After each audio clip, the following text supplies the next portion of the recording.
अस्सलाम वालेकुम। आज के लेक्चर नंबर 4 में हम ये सीखेंगे कि किस तरीके से हम लेवल ऑफ सिग्निफिकेंस यानी अल्फ़ा की वैल्यू फाइंड कर सकते हैं, जिसको हम टाइप 1 एरर भी कहते हैं। लास्ट लेक्चर में हमने हाइपोथेसिस से रिलेटेड कुछ क्वेश्चंस किए थे। आज के लेक्चर में हम उसका रिवर्स प्रोसेस करेंगे, यानी हमारे पास टू टेल, राइट टेल या लेफ़्ट टेल के कुछ क्वेश्चंस मौजूद होंगे, मगर यहाँ पर हमें वो लेवल ऑफ सिग्निफिकेंस गिवन नहीं होगा, यानी अल्फ़ा की वैल्यू गिवन नहीं होगी। तो इस केस में हम ये सीखेंगे कि अगर हमारे पास टू टेल, राइट टेल या लेफ़्ट टेल की इंफॉर्मेशन अगर गिवन हो तो उसकी हेल्प से हम किस तरीके से अपना अल्फ़ा यानी लेवल ऑफ सिग्निफिकेंस हम फाइंड आउट कर सकते हैं। तो यहाँ पर हम फर्स्ट क्वेश्चन देख लेते हैं। The heat evolve in a calories पर gram of cement mixture is normally distributed with mean of 100 and a standard deviation of 2। तो कुछ इन्फॉर्मेशन इंपॉर्टेंट है जो आपको याद रखनी है, जो क्वेश्चन में गिवन है। जैसे कि आपको यहाँ पर बताया हुआ है कि जो आपके पास पॉपुलेशन का मीन है वो आपके पास 100 है, ठीक है जी, और जो स्टैंडर्ड डेविएशन है वो हमारे पास 2 है। तो स्टैंडर्ड डेविएशन यानी सिग्मा, और ये मीन का मतलब होता है म्यू, क्योंकि हीट इवॉल्व हो रही है कैलोरीज में, नॉर्मली डिस्ट्रीब्यूटेड है जिसका मीन गिवन है और स्टैंडर्ड डेविएशन गिवन है। वो ये कहता है we wish to test the null hypothesis H0 mu is equal to 100 against the alternative hypothesis H1 mu is not equal to 100। देखें, इस क्वेश्चन में हमें ये इन्फॉर्मेशन ऑलरेडी बता रहा है कि हमारे पास ये टू टेल का क्वेश्चन है, क्योंकि यहाँ पर आप देखें कि नल हाइपोथेसिस गिवन है और अल्टरनेट में नॉट इक्वल का साइन है। तो अगर आपको याद हो, हमने यही कहा था जो अल्टरनेट हाइपोथेसिस होते हैं अगर उसमें नॉट इक्वल का साइन आएगा तो वो टू टेल टेस्ट का क्वेश्चन होगा। तो यहाँ पर एक इन्फॉर्मेशन हमें पता चल गई है कि ये टू टेल का क्वेश्चन गिवन है। अब वो ये कह रहा है with sample of n is equal to 9 specimen, यानी n की वैल्यू गिवन है। अब आपको एक इन्फॉर्मेशन उसने गिवन दी हुई है, the acceptance region of the sample mean, I mean x bar is defined as like this one, right. अच्छा, अब ये देखें, इस क्वेश्चन को आप समझें, इसमें कहीं भी उसने अल्फ़ा नहीं कहा। अब हम क्या करेंगे यहाँ पे, तो बेसिकली यहाँ पे हम probability of type 1 error find करेंगे। तो यहाँ पर स्टेटमेंट आएगी find the probability of type 1 error. अच्छा, अब यहाँ पर अगर इस सिचुएशन को समझा जाए तो देखें, अगर हमारे पास एक नॉर्मल कर्व है, लेट से ये एक नॉर्मल कर्व है और हमें क्वेश्चन दिया हुआ है टू टेल टेस्ट का। टू टेल में हमें ये पता है कि हमारे पास जो एरिया होता है वो लेफ़्ट और राइट दोनों तरफ शेडेड एरिया मौजूद होता है, ठीक है जी, टू टेल के अंदर, जिसको हम यहाँ पर कहते हैं अल्फ़ा बाई 2 और यहाँ पे हम कहते हैं अल्फ़ा बाई 2। अब देखिए, ये बात समझने वाली है कि अगर ये टू टेल का क्वेश्चन है तो हमें x बार की इंफॉर्मेशन देनी है, यानी सैम्पल मीन की इंफॉर्मेशन दे रही है, जो कि 98.5 से 101.5 तक मौजूद है। तो इसका मतलब है ये वैल्यू मेरे पास है 98.5 और ये मेरे पास है 101.5। अगर आप गौर करें तो उसने ये एक्सेप्टेंस रीजन दिया हुआ है, एक्सेप्टेंस रीजन की प्रोबेबिलिटी अगर आप गौर करें तो वो कह रहा है ये बिटवीन है 98.5 एंड 101.5। तो इसका मतलब ये हुआ कि हमारे पास जो एक्सेप्टेंस रीजन है वो ये वाला पोर्शन मौजूद है, जिसको हम क्या कहते हैं 1 माइनस अल्फ़ा। और ये मेरे पास क्या है जी, ये इसे हम कह सकते हैं ये हमारे पास एक्सेप्टेंस रीजन है, राइट जी। एक्सेप्टेंस रीजन क्या होता था, जहाँ पर हमारे सोल्यूशन जो है वो एक्सेप्ट हो जाते हैं, और रिजेक्शन एरिया क्या होता है, जहाँ पर हमारे सोल्यूशन रिजेक्ट हो जाते हैं, यानी जहाँ पर हमारा नल हाइपोथेसिस रिजेक्ट हो जाता है। अब देखिए, ये इंफॉर्मेशन इसने यहाँ पर हमें दी हुई है गिवन। अब हमें निकालना है प्रोबेबिलिटी ऑफ टाइप 1 एरर। तो सबसे पहले हम इसमें क्या करेंगे, मैं आपको थीम बता देता हूँ, क्योंकि ये वैल्यूज़ हैं x बार की, यानी ये वैल्यू है सैम्पल मीन की, और ये वैल्यू भी सैम्पल मीन की है। तो सबसे पहले हम क्या करेंगे, इन x बार की वैल्यू को कन्वर्ट कर देंगे z में with the help of standard normal distribution, ठीक है जी। तो पहले हम ये सारी इन्फॉर्मेशन कोड कर लेते हैं यहाँ पे। तो हमें n की वैल्यू 9 दी हुई है और हमें कहा जा रहा है the distribution of the sample mean x bar is a normal distributed. अच्छा, यहाँ पर देखें म्यू की वैल्यू 100 है, मैं इसको लिख रहा हूँ mu x bar is equal to mu is equal to 100। अगर आपको याद हो तो सेंट्रल लिमिट थ्योरम में हमने क्या कहा था, जो पॉपुलेशन का मीन होता है वही हमारे पास मीन ऑफ सैम्पल मीन के बराबर होता है। तो मैंने यहाँ पर म्यू एक्स बार हमारे पास सैम्पल का मीन था और म्यू हमारे पास पॉपुलेशन का मीन है, क्योंकि क्वेश्चन में उसने बताया हुआ है कि ये नॉर्मली डिस्ट्रीब्यूटेड है और हमें ये बताया गया था अगर ये नॉर्मली डिस्ट्रीब्यूटेड हो तो हमारे पास जो पॉपुलेशन का मीन होता है और जो सैम्पल का मीन होता है वो दोनों सेम होते हैं। ठीक है जी।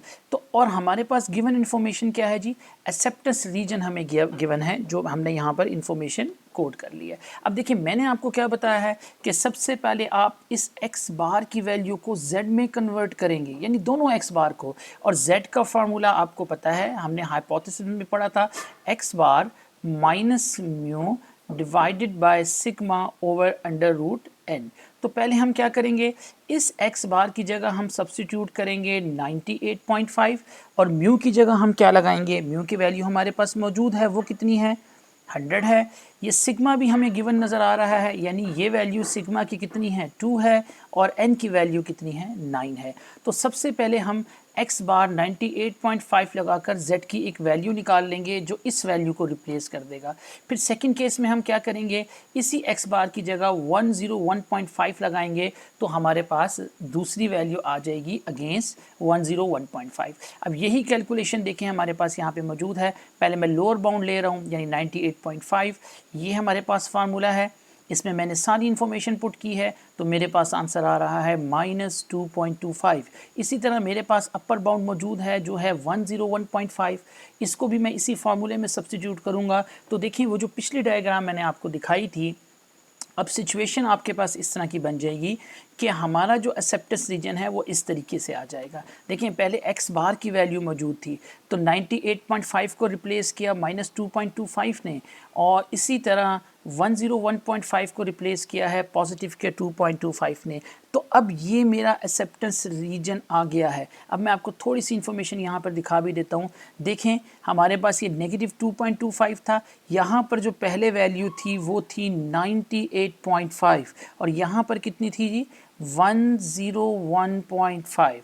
तो 98.5 जो x बार की वैल्यू थी वो हमारी किससे रिप्लेस हो गई, वो z की वैल्यू से रिप्लेस हो गई। इसी तरह ये जो हमारा x बार था ये रिप्लेस हो गया पॉजिटिव के 2.25। अब जैसे हमें उसने डिफ़ाइन किया हुआ था कि एक्सेप्टेंस रीजन तो यहाँ पड़ा हुआ है, यानी इन दोनों के दरमियान एक्सेप्टेंस रीजन है, तो हमारा रिजेक्शन एरिया कहाँ पर होगा।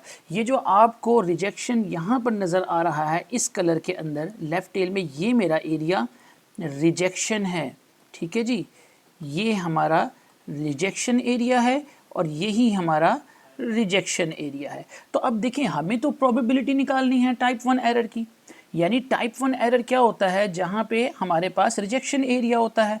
तो अब आप गौर करें कि ये वाला एरिया भी α/2 होता है, ये वाला एरिया जो हमारे पास है ये भी α/2 होता है। तो मुझे अगर टोटल एरर निकालना है तो मैं क्या करूँगा, इन दोनों को एडअप कर दूँगा, α/2 प्लस α/2, यानी इन दोनों की जो भी प्रोबेबिलिटी आएगी उसको हम क्या कर देंगे, एडअप कर देंगे। अच्छा अब ये चीज़ आप यहाँ पर यूँ समझें कि अगर ये एरिया मुझे चाहिए -2.25 से पीछे वाला एरिया, तो मैं क्या करूँगा, मैं फाइंड करूँगा the probability of z is less than -2.25।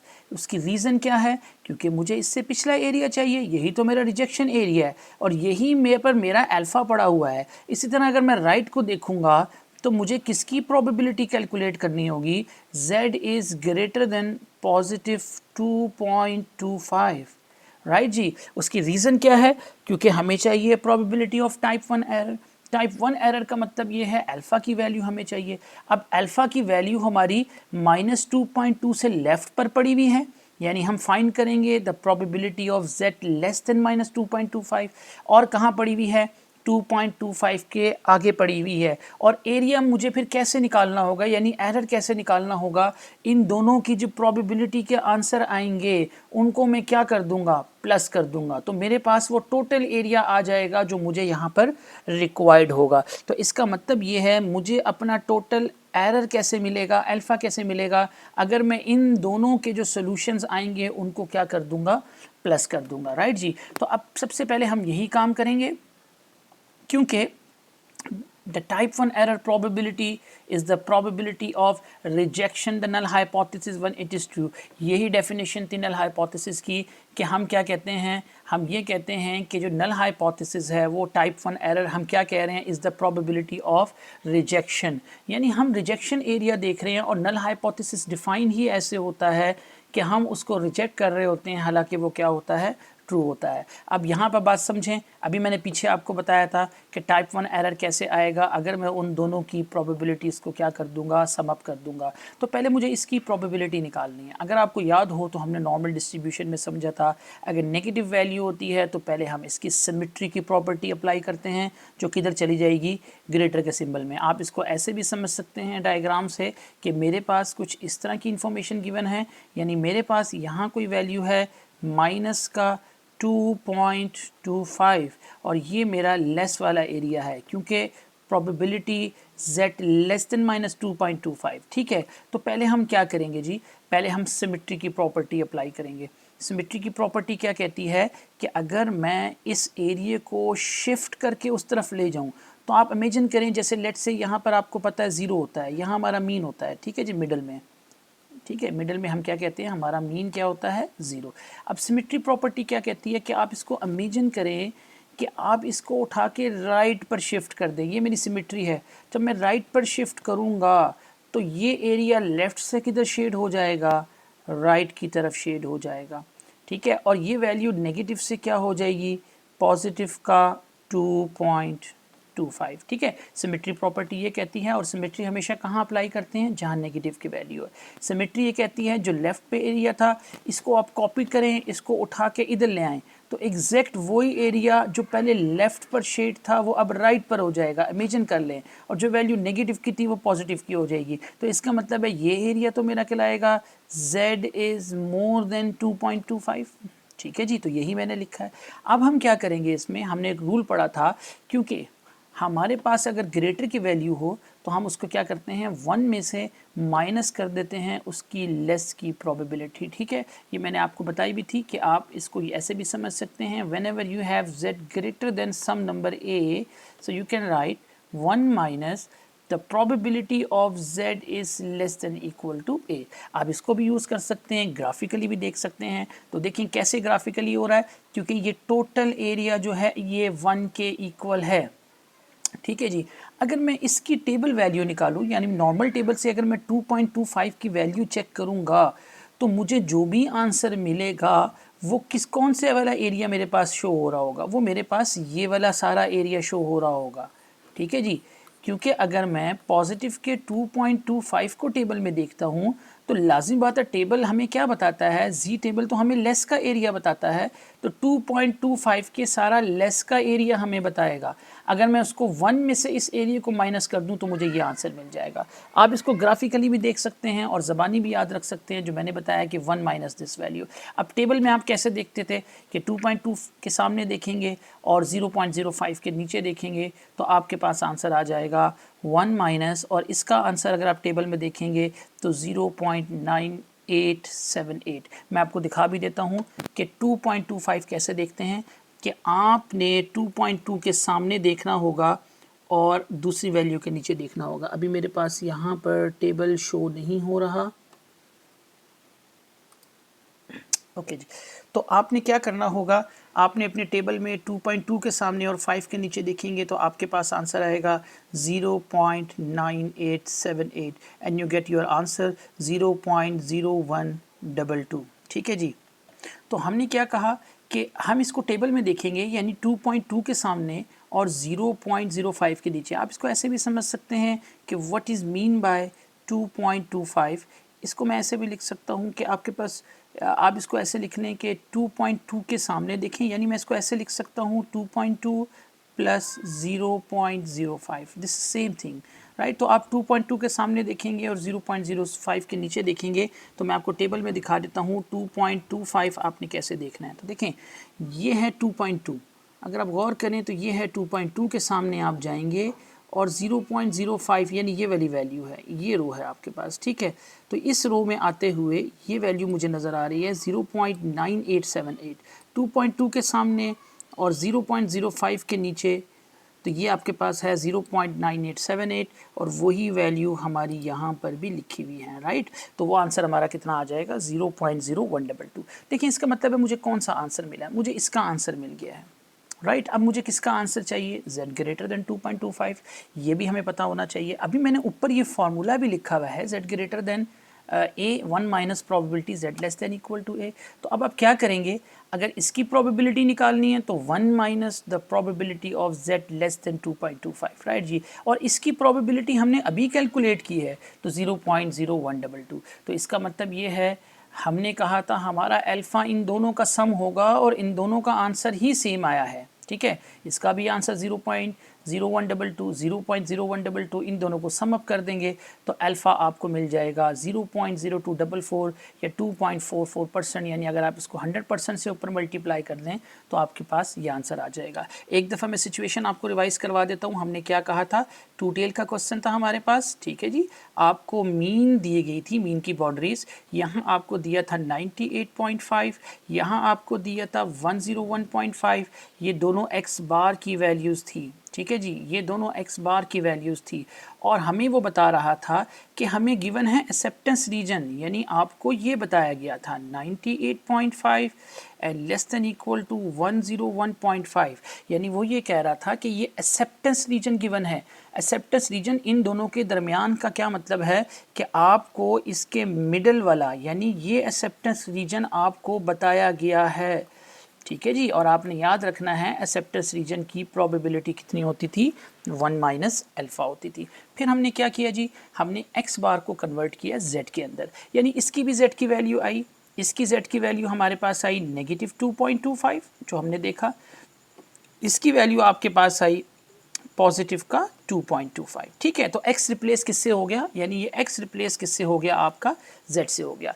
फिर आपने ये देखना है, क्योंकि आपने टाइप 1 एरर यानी एरर निकालना है। देखिए एरर यहाँ तो नहीं है, ये तो मेरा एक्सेप्टेंस रीजन है, तो एरर मेरा कहाँ है, इसके अलावा जो भी एरिया होगा वहाँ मेरा क्या पड़ा होगा, एरर पड़ा होगा। तो इसका मतलब ये हुआ कि हमारा जो एरर है वो तो यहाँ पड़ा हुआ है भाई, इस एरिया में एरर पड़ा हुआ है, यहाँ एरर है और यहाँ एरर है, ठीक है जी। टाइप 1 एरर, यहाँ ये रिजेक्शन एरिया है, ये भी रिजेक्शन एरिया है, ठीक है जी, इसको हम कहते थे रिजेक्शन एरिया, और ये भी मेरे पास क्या था, रिजेक्शन एरिया। तो मुझे इसी की तो प्रोबेबिलिटी चाहिए, तो मैं क्या करूँगा, मेरे पास क्योंकि आंसर आया था -2.25 इसकी लोअर बाउंड्री, तो मुझे इसका पीछे वाला हिस्सा चाहिए, पीछे वाला एरिया। तो मैं क्या करूँगा, मैं प्रोबेबिलिटी निकाल लूँगा z लेस देन -2.25 की, और मुझे इससे आगे वाला पोर्शन चाहिए तो मैं यहाँ पे क्या निकाल लूँगा, the probability z more than 2.25। अब एरर क्योंकि यहाँ और यहाँ मौजूद है, बाद में मैं इन दोनों के जो भी आंसर आएंगे उनको क्या कर लूँगा, प्लस कर लूँगा, वो मैंने आपको यहाँ शो किए हैं, ठीक है जी। असल चीज़ आपको ये पता होना चाहिए कि हम डिस्ट्रीब्यूशन टेबल से किस तरह की वैल्यू को निकालते हैं। जब भी नेगेटिव वैल्यू आएगी पहले सिमेट्री की प्रॉपर्टी अप्लाई करेंगे और 1 में से उसकी टेबल की वैल्यू को माइनस कर देंगे, और ग्रेटर के लिए एक सिंपल फार्मूला है कि 1 में से हम जस्ट टेबल की वैल्यू को माइनस कर देते हैं, ठीक है जी। एक और क्वेश्चन यहाँ पर मौजूद है, वो क्वेश्चन कहता है जी a machine is set to fill bottles with 500 ml of liquid, यानी मशीन जो है जो फिल कर रही है बोटल्स वो कितने ml है, 500। The quality control manager claims that the machine is overfilling, यानी वो ये क्या कह रहा है, क्वालिटी कंट्रोल मैनेजर कह रहा है जी भाई 500 ml तो आप भर रहे हैं, लेकिन वो इससे क्या हो रही है, वो क्या कर रहा है, क्लेम क्या कर रहा है कि मशीन क्या हो रही है, इज़ ओवरफिलिंग हो रही है। अच्छा देखें, अब यहाँ पर कोई इन्फॉर्मेशन नहीं दी हुई कि ये लेफ़्ट टेल का क्वेश्चन है, राइट का है, टू टेल का है, आपने कैसे जज किया, आप कैसे जज करेंगे, क्योंकि क्वेश्चन में उसने मशीन जो फिल कर रही है टोटल बोटल्स वो 500 है, तो इसका जो टोटल यानी म्यू दिया हुआ है, इसका जो मीन दिया हुआ है, जो कैपेसिटी है इसकी एवरेज करने की वो कितनी है, वो 500 है। अब क्वालिटी कंट्रोल मैनेजर क्या कह रहा है जी कि ये ओवर फिलिंग हो रही है। अच्छा, ओवर फिलिंग का मतलब ये है, अगर इसका नल हाइपोथेसिस ये है तो अल्टरनेट इसका क्या हो जाएगा, ग्रेटर देन 500। क्यों ग्रेटर देन, क्योंकि ड्यू टू ओवर फिलिंग, कि ओवर फिलिंग हो रहा है। दो ही ऑप्शन है इसमें, या तो बॉटल जो है वो 500 ml तक फुल हो जाएंगी या उससे ज़्यादा हो जाएंगी, ओवर फिलिंग हो जाएगी। तो इसका नल हाइपोथेसिस क्लेम क्या है जी हमारा, कि न हम क्या मान के चल रहे हैं कि वो 500 तक फिलअप होगी, और अल्टरनेट क्या कह रहा है जी, नहीं जी उससे ज़्यादा होंगी। तो the average fill of 36 random selected, n की वैल्यू 36 दी हुई है and 502 ml with the standard deviation of this one, ठीक है जी, स्टैंडर्ड डेविएशन की वैल्यू भी आपको दी हुई है। अब यहाँ पर वो कहते हैं find the type 1 error probability if the acceptance region is this one. आपको सिनेरियो को समझना है पहले, सिनेरियो बड़ा इंपॉर्टेंट है, उसके बगैर आप क्वेश्चन नहीं कर सकेंगे। अब देखिए अगर मैं यहाँ पर स्केच करने की कोशिश करूँ तो आप यूँ समझें कि मेरे पास ये एक नॉर्मल कर्व है। अब आपको क्वेश्चन में ये चीज़ दी हुई है x bar is less than equal to 501। अब देखिए यहाँ पर इसको यूँ समझें कि आपके पास पहले तो आप अपना नल और अल्टरनेट हाइपोथेसिस ज़रा बना लें ताकि इसको हम बना सकें। अब नल हाइपोथेसिस क्या होगा, h naught mu is equal to 500। अभी मैंने बताया था अल्टरनेट क्या होगा, क्योंकि ये राइट टेल पे चला जाएगा ग्रेटर देन 500। इसी के साथ कुछ और इन्फॉर्मेशन यहाँ पे गिवन है, आप ये गौर करें। सैम्पल मीन आपको 502 दिया हुआ है, वो कह रहा है the average fill of this bottle is 502, तो सैम्पल मीन, ठीक है जी, और पॉपुलेशन आपको मीन दिया हुआ है म्यू 500, स्टैंडर्ड डेविएशन की वैल्यू आपको दी हुई है 2 ml और सैम्पल साइज़ आपको 36 दिया हुआ है। तो ये सारी इन्फॉर्मेशन गिवन है। अब जब क्वेश्चन आपने बनाना है, आपने जब करना है, सबसे पहले तो आप देखिए इसमें एक ही वैल्यू आपके पास मौजूद है। अभी मैं ग्राफिकल आपको उसको समझाता हूँ कि ये कैसे बनेगा। देखें लेट्स से आपका एक्सेप्टेंस रीजन ये है, ये उसने बता दिया जी कि acceptance region x is less than 501 से लेस होगा। देखिए आप इमेजिन करें कि मेरे पास 501, लेट्स से मैंने एक वैसे स्केच बनाया कि यहाँ पर आप समझें कि ये 501 है, ठीक है जी। तो ये एक्सेप्टेंस रीजन है आपका, ये वाला एक्सेप्टेंस रीजन है। आई मीन व्हाट कि ये अगर 501 है मेरे पास तो मेरा एक्सेप्टेंस रीजन ये होगा ऑब्वियसली, क्योंकि एक्सेप्टेंस रीजन डिफाइंड ही इससे लेस और इक्वल पर है। तो ये मेरा क्या हो गया, ये मेरा एक्सेप्टेंस रीजन हो गया, ठीक है जी। तो रिजेक्शन कौन सा होगा, ऑब्वियसली रिजेक्शन मेरा राइट साइड वाला होगा। ये बहुत ध्यान करने वाली बात है, जब तक आपको ये नहीं पता होगा आप क्वेश्चन नहीं कर सकेंगे। तो एक्सेप्टेंस खुद बताया हुआ था, रिजेक्शन ये एरिया हो जाएगा। तो इसका मतलब क्या है, this mean we reject the null hypothesis if x bar is greater than 501। Obviously हम नल हाइपोथेसिस को तभी रिजेक्ट करेंगे जब ये वाला पोर्शन होगा, यानी x इज़ मोर देन 501, क्योंकि हमारा एरर ही इधर है, रिजेक्शन एरिया ही इधर है, ठीक है। यहाँ तो एक्सेप्ट हो रहा है, तो लेस देन 501 पे अगर एक्सेप्ट हो रहा है तो रिजेक्ट कहाँ होगा, एरर कहाँ होगा, ग्रेटर देन 501 पर होगा। अब हम वही काम करेंगे जी। हमारी लोअर बाउंड यहाँ पे 501 है, हम पिछले क्वेश्चंस की तरह z की वैल्यू में सब्स्टिट्यूट करेंगे सारी इन्फॉर्मेशन, यू गेट 3.0। तो इसका मतलब क्या हुआ जी कि ये वैल्यू किससे रिप्लेस हुई, 3.0 एंड 0। अब मैं अगर आपसे पूछूं भाई मेरा टाइप 1 एरर की प्रोबेबिलिटी अल्फ़ा है वो कहाँ होगी, वो लाजिम बात है यहाँ बड़ी होगी रिजेक्शन एरिया में। अब एक ट्रिक समझने वाली है, देखिए अब हम कैसे फाइंड करें, बहुत सारे तरीके हैं इसको फाइंड आउट करने के। मुझे एरर चाहिए, प्रोबेबिलिटी ऑफ टाइप 1 एरर मेरा एक्सेप्टेंस रीजन में नहीं पड़ा, मेरा यहाँ पड़ा हुआ है। अब मैं यूँ सोचता हूँ कि यार मुझे कैसे निकालना चाहिए, there is a lot of tricks. तो देखें अल्फ़ा मेरा क्या हो जाएगा, लाजिम बात है अगर मैं प्रोबेबिलिटी निकाल लूँ, ये z है, z इज़ ग्रेटर देन 3.0, यानी अगर मैं इस 3.0 से ग्रेटर की प्रोबेबिलिटी निकाल लूँ तो लाजिम बात है मेरा तो एरर ही यहीं पड़ा हुआ है, तो मुझे एरर मिल जाएगा यहाँ पे, राइट जी। बैक पे मैं नहीं जा सकता। So this mean I am going to find probability of z greater than 3.0 और वही मेरा अल्फ़ा होगा। तो अभी पिछले क्वेश्चन में हमने ट्रिक समझी है कि अगर ग्रेटर देन हो तो हमारे पास फार्मूला क्या होगा, 1 minus probability of z in less than 3। Greater में हम 1 से माइनस करते हैं, लास्ट स्टेप में हम क्या करेंगे, 3 से लेस की मुझे प्रोबेबिलिटी चाहिए। तो यहाँ पर देखिए मैं आपको बता देता हूँ टेबल में। अब ऑल दो मेरे पास जो टेबल है उसमें 2.9 तक वैल्यू है। अब थोड़ा सा नीचे जाएंगे तो कुछ वैल्यूज़ आपको नज़र आएंगी, ये देखें ये z की वैल्यूज़ हैं, ये नॉर्मली कुछ एक्स्ट्रा वैल्यूज़ दी होती हैं जो टेबल्स में नहीं होती, और ये उनकी प्रोबेबिलिटी है। तो देखिए मुझे 3 चाहिए, तो 3 एग्जैक्ट तो नहीं है मगर मेरे पास 2.807 है या 3.090 है, तो मैं 2.807 की ले लूँगा क्योंकि बिल्कुल 3 के करीब है, राइट। वो मेरी क्या हो जाएगी 0.9975, या मैं ये भी ले सकता हूँ 0.9975 या 8, जो भी वैल्यूज़ हो जाएंगी इसको मैं यहाँ पे पिक कर लेता हूँ। तो देखें मैंने क्या लिया इसमें 0.9987 ले लें, 999 ले लें, वहाँ से देखकर जो भी वैल्यू होगी इसको 1 से माइनस कर दें, यू गेट योर आंसर 0.0013। तो इसका मतलब क्या हुआ, ये तो मेरा एरर आ गया, यानी अल्फ़ा की वैल्यू मेरे पास आ गई। वो कितनी आ गई, 0.0013। अच्छा मैं आपको एक डायरेक्ट ट्रिक भी बता देता हूँ कैलकुलेटर से।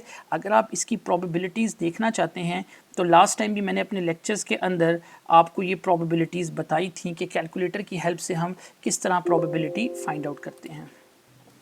हम कैलकुलेटर की हेल्प से किस तरीके से इस वैल्यूज़ को निकाल सकते हैं। अगर आप डायरेक्टली कैलकुलेटर के ज़रिए भी टेबल्स के बगैर इस वैल्यू को देख सकते हैं। देखें मैं कैलकुलेटर में कैसे करूँगा। सबसे पहले आपने क्या करना है, मोड में जाना है, उसके बाद आप स्टैट्स यानी 3 पर चले जाएंगे। यहाँ मेरे पास कोई ऑप्शन मौजूद नहीं है, मैं इसको क्लोज़ कर दूँगा।